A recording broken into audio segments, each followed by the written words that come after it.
दोस्तों आज लंपी बीमारी है जो लंपी स्किन डिजीज है उसका बहुत कहर है, लेकिन गुजरात के कच्छ में पूरी तरीके से अभी ठीक हो चुकी है। तो यहाँ पे लोगों ने क्या उपाय किया था इस बीमारी के लिए, उन चीज़ों के बारे में जानेंगे। एक मेरे मित्र हैं, इन्होंने 4 उपाय किए थे इसके लिए बेसिक से, जो बिल्कुल देसी तरीके के इलाज थे। तो इन उपायों के बारे में इनसे जानेंगे। तो चलिए वीडियो स्टार्ट करते हैं। मैं शिवशंकर और आप सभी का स्वागत है हमारे वीडियो में। तो नमस्कार भाई साहब। नमस्कार। एक बार आप अपना परिचय दीजिए, थोड़ा बताइए ये जगह कौन सी है और इसके बारे में थोड़ा सा। मेरा प्रवीण खेत सिंह भाई गढ़वी मुरझरपरा का रहने वाला हूँ। प्रतापपुर के पास में गौशाला और बाड़ी है, यहाँ पर खेती करता है। अच्छा प्रवीण जी, एक बात बताइए मेरे को, आपके पास टोटल कितनी गाय हैं? कुछ सारी गाय तो 45 जैसी है, 40-45 गाय होती है। जी जी। तो अभी यहाँ पे लंपी जो बीमारी है जी, वो पूरी तरीके से खत्म हो चुकी है शायद? बिल्कुल, अभी कोई नया केस 1-2 महीने 1.5 महीने से कुछ नहीं है, एक भी नहीं। अच्छा, कोई नहीं है।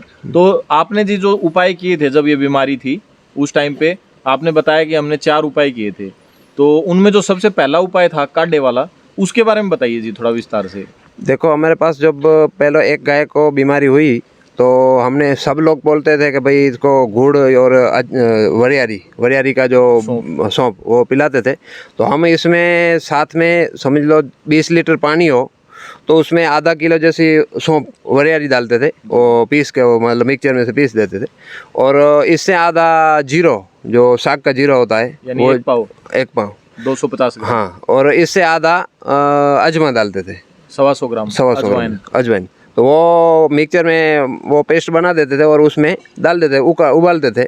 और उसके साथ में ये जो काढ़ा तीखा नीम है, जो नीम का, दोनों नीम, काड़ी पत्ती भी और ये नीम भी, दोनों 250 ग्राम जैसे अंदाज से, कड़वा नीम में और कड़ी पत्ता, हाँ। तो ये दोनों डालते थे और इसको उबाल के मतलब आधे घंटे से उबाल के फिर ठंडा करके सब गायों को पिला देते थे। अच्छा, गिलोय की बेल भी बताइए। गिलोय भी डालते थे, वो नीम नहीं हो तो गिलोय सबसे अच्छा रहता है, लेकिन नीम भी अच्छा है, वो कड़वा है और इसकी मात्रा वैसे वो उसकी जो गुणवत्ता वो ठंडी है।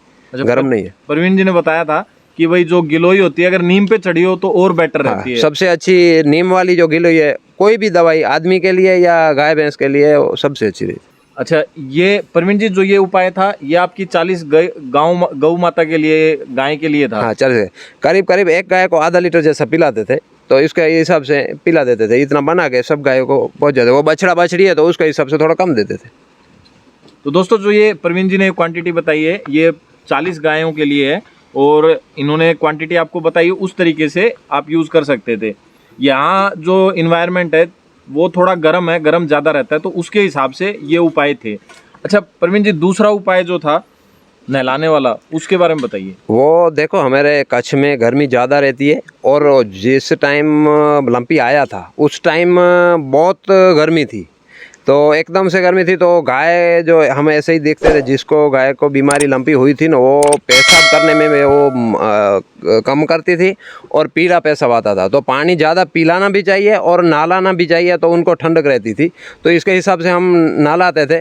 दूसरे लोग सब जो वो अपने हिसाब से देखे वहाँ पे कितनी ठंडी है, गाय को अगर ठंडी बढ़ गई है, ज़्यादा ठंडी हो गई, वो निमोनिया जैसा हो गया हो, तो वो जो लड्डू बनाते थे वो खिलाना चाहिए, नहलाना नहीं चाहिए। और गर्मी ज़्यादा हो तो ये हमारे जहाँ पे आई थी तब गर्मी की सीजन थी और गर्मी ज़्यादा थी, तो हम नहलाते थे, तो उससे हमारे को ऐसा लगता था अच्छी होती थी, खाती भी अच्छी थी और वो मतलब ठंडक हो जाती थी गाय को।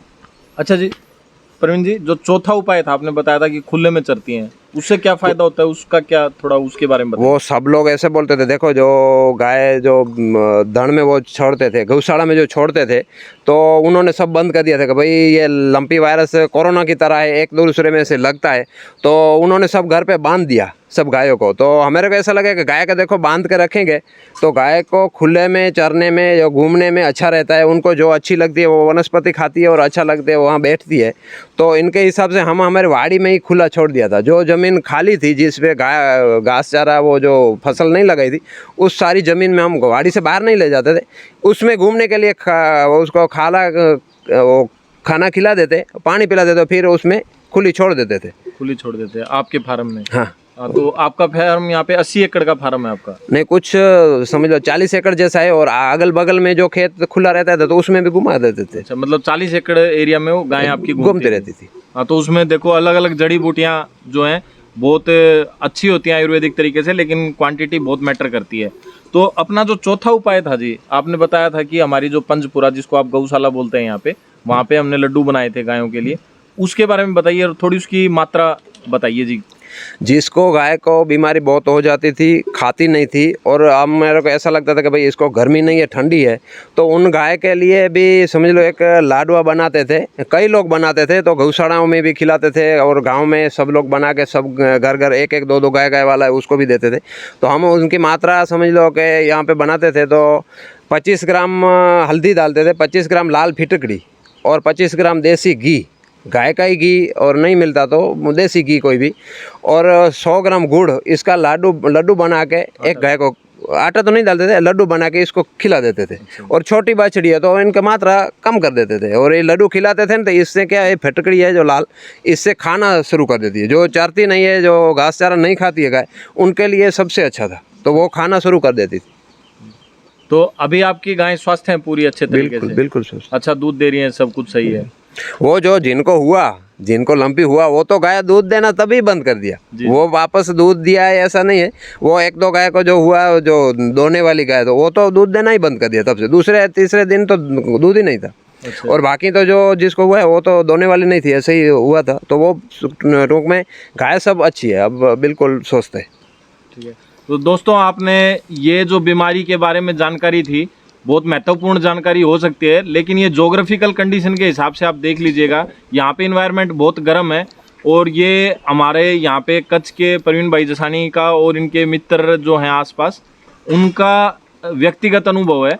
तो आप कोई भी निर्णय लेने से पहले सोच समझ के अपने विचार के हिसाब से कीजिएगा। और प्रवीण जी, आपका एलोपैथी का हम विरोधी नहीं है, एलोपैथी दवाई डॉक्टरी कराना चाहिए, लेकिन हमारे यहाँ पे ऐसा लगा कि ज़रूरत नहीं है, तो भी एक दो गाय को हम जब जो पूरा हो गया, वो जो फोला निकलता था, वो फोला अगर फूट गया, जब रस्सी बाहर निकलती, तब उसको रस्सी सुखाने की, और जीव न पड़े, वो जो रस्सी मतलब फुंसी, हाँ फुंसी, वो फनस जो होती है, वो सूख जाने के लिए रस्सी दिलाते थे। बाकी ऐसे ही सभी को रस्सीकरण नहीं करवाया है। सभी को रस्सीकरण नहीं कराया। तो प्रवीण जी, आपका बहुत बहुत धन्यवाद, इतनी महत्वपूर्ण जानकारी आपने हमारे को दी, और इस एरिया के बारे में भी बताया। ये इस क्षेत्र में हर जगह हमने इस तरीके से इलाज किया था। तो धन्यवाद प्रवीण भाई साहब, आपका आपने बहुत महत्वपूर्ण समय दिया, और इस क्षेत्र में जो बीमारी के लिए आपने उपाय किए उसके बारे में बताया। और दोस्तों, आपको वीडियो कैसा लगा इसके बारे में बताइएगा कमेंट करके हमें ज़रूर, और इसी तरह के हम वीडियो और बनाएं। इसके लिए हमारे को प्रोत्साहित करने के लिए आप हमारे चैनल को सब्सक्राइब कर सकते हैं। धन्यवाद दोस्तों, मिलते हैं अगले इसी तरह के अच्छे वीडियो में।